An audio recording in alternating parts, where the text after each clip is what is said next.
So you talk about real estate syndication. So syndication, I'll be honest, is a word that it wasn't in my regular vocabulary before I started interviewing you. So maybe give a brief overview of what real estate syndication is, what your investor club is, and what the average person is that's involved with what you do. Yeah, I mean, so the analogy I use is kind of like an airplane. So in an airplane, you have the co-pilots and pilots that fly the plane. No, that's called the general partnership, essentially.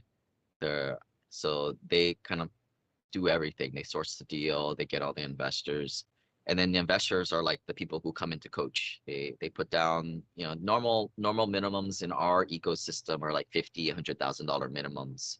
Obviously, that Nice. sounds like a lot of money, right? That's a huge amount, I think, for average person. But then again, a lot of investors that we work today aren't super high net worth, right? Maybe $1 to $5 million net worth, and more importantly, they save, 50 to $100,000 a year.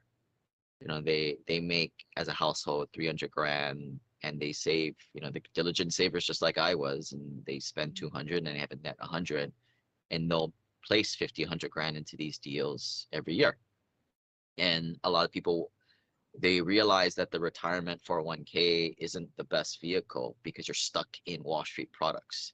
And Yeah. what we're trying to do is invest directly with the operator and to cut out all these silly middlemen. And that's really what's the issue, I think, with traditional investing. Um, what we teach today is more like, investing in these direct deals to get, better returns, obviously, but then it unlocks the passive losses that you can use to play all these more advanced strategies with taxes. This makes 401ks, Roth IRAs, kitty stuff.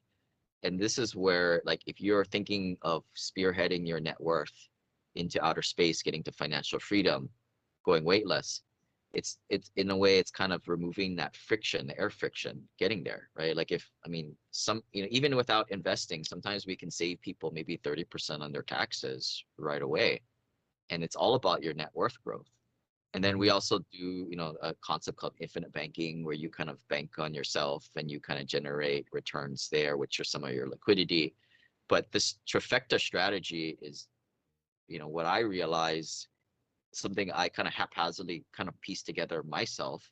And then when I started to meet other accredited higher net worth investors, this is a very basic, um, best practice suite. And what I realized, it expedites things about a third of the time to where you think you can get there. Most of our clients, they think that they can get the retirement by their late 50s, but this just brings it way up to maybe the 40s, there if you start in your 30s. And that's what it's all about, right? Like, money allows you, to do what you want, um, on your terms. And if you like your engineering job, cool, right? If you like the people, awesome, keep doing it. But maybe at least get to that point where I was in 2015, where you're kind of walking around not in eggshells, but kind of like, yeah, go ahead, fire me.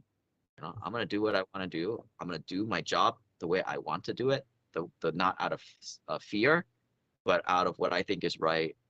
Run meetings how I want, say what I want, do what's best for the client, or what's best I think the job is. Um, and I think that's a better lifestyle. Money doesn't solve all problems, but it sure makes it like a lot easier. And I think that's what we teach. The strategies, and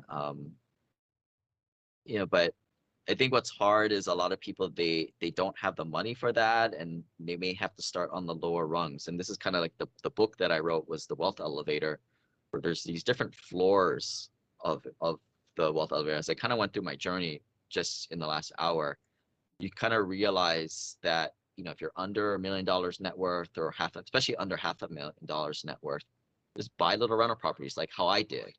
But if you're already making, you're already an accredited investor making more than $250,000 a year, you step up to syndications and private placements. But then now the problem is, well, who the heck do I invest in, right? There's all these yo-yos running around syndicating deals. Well, that's where you need a community, right? And, that's essentially what I've kind of taken pride over these last several years.